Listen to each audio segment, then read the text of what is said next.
Hello dear student, welcome. तभी हम लोग मार्केटिंग रिसर्च में पढ़ रहे हैं प्राइस रिसर्च। ओके, बाकी सब टॉपिक पढ़ा दिया हो और ज़्यादा नहीं, शॉर्ट में आंसर बना ताकि तुमको एकदम फटक से इजी पड़े। ओके, तो प्राइस रिसर्च का मतलब होता है कि जो भी कंपनी कुछ चीज़ बेचती है तो उसका क्या प्राइस रहेगा वगैरह। और ये मार्केट रिसर्च का एकदम मेन इंपॉर्टेंट पार्ट है। इसके हिसाब से क्या है ना, बिजनेस आगे बढ़ने के लिए कुछ तो करना पड़ेगा।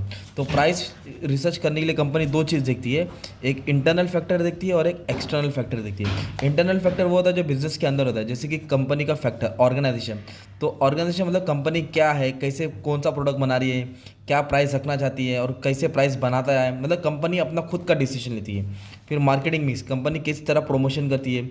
मार्केटिंग मिक्स बोले तो प्रोडक्ट, प्राइस, प्लेस, प्रमोशन, ये हथियार के थ्रू कंपनी अपना फैक्टर को समझती है, फिर प्राइस रखती है। ऑब्जेक्टिव ऑफ द फंड, अगर कंपनी का ऑब्जेक्टिव है गुडविल कमाना, मतलब नाम कमाना, तो प्राइस कम रखती है। अगर कंपनी का ऑब्जेक्टिव है प्रॉफिट कमाना तो प्राइस ज़्यादा रखती है। कॉस्ट, अगर कंपनी को कॉस्ट लग रहा है 8 रुपया तो 2 रुपया प्रॉफिट लेके कंपनी चीज़ वो 10 का बेचेगी ना, ये इस तरह प्राइस सेट होता है। प्रोडक्ट डिफरेंशिएशन, मतलब प्रोडक्ट डिफरेंशिएशन मतलब होता है कि कंपनी एक ऐसा प्रोडक्ट बनाएगी जो बाकी के जैसे अलग देगी। जैसे कि साबुन देख लेंगे आप लोग, संतूर साबुन देखो, अगर मेरी कंपनी संतूर बना रही है तो सिंथॉल भी है, लाइफबॉय भी है, मेडिमिक्स भी है, तो उनसे मेरे को अलग रखना है, फिर प्राइस चार्ज करूँगा ना अच्छे से कंपेयर करके। तो ये इंटरनल फैक्टर हो गया जो बिजनेस के अंदर होता है। ओके, वैसे होता है एक्सटर्नल फैक्टर। तो कंपनी प्राइस रखता है किसको देख के, बाहर के फैक्टर को देख के, जो बिजनेस के बाहर होता है। जैसे कि डिमांड, अगर ज़्यादा डिमांड बढ़ रहा है, पब्लिक ज़्यादा आ रही है तो ऑब्वियसली प्राइस में बढ़ा दूंगा ना।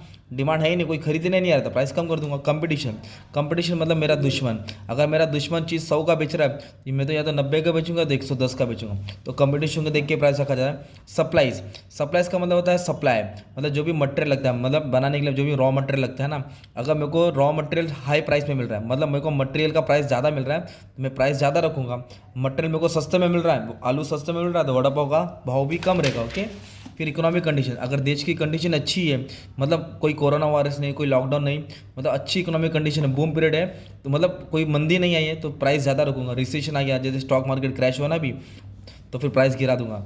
बायर, बायर के हिसाब से हम लोग प्राइस क्या करते हैं, चेंज। अगर बायर अच्छा खासा पैसा वाला तो ज़्यादा प्राइस चार्ज करेंगे, गवर्नमेंट ज़्यादा टैक्स मारेगा तो फिर प्राइस भी बढ़ जाता है, कम टैक्स मारेगा तो प्राइस भी कम होता है। ये होता है तुम्हारा pricing research, internal and external factor. और प्राइसिंग रिसर्च से क्या होता है, ये मार्केट के लिए ज़रूरी है, इससे हम लोग कितना रिसोर्स इस्तेमाल कर सकते हैं, इससे मालूम पड़ता है कि क्या प्राइस चार्ज करना है, कस्टमर किस हिसाब से खरीद सकता है, और इससे हम लोग डिमांड को कंट्रोल कर सकते हैं और फिर कंपनी अपना प्रॉफिट भी निकाल सकता है ना। तो ये हमने क्या पढ़े मालूम है क्या, फैक्टर्स ऑफ प्राइसिंग रिसर्च। तो प्राइसिंग रिसर्च करना बहुत इंपॉर्टेंट फैक्ट है, क्योंकि जितना प्राइसिंग रिसर्च करेंगे उतना बिजनेस आगे बढ़ेगा। ओके, तो एकदम शॉर्ट में तुम्हारे लिए आंसर एक्सप्लेन करा दिया, मतलब 3 मिनट में एक आंसर तुम्हारा खत्म हो गया। बाकी का भी आंसर अपलोड किया, अच्छे से पढ़ लेना। Thank you very much and all the best for exam.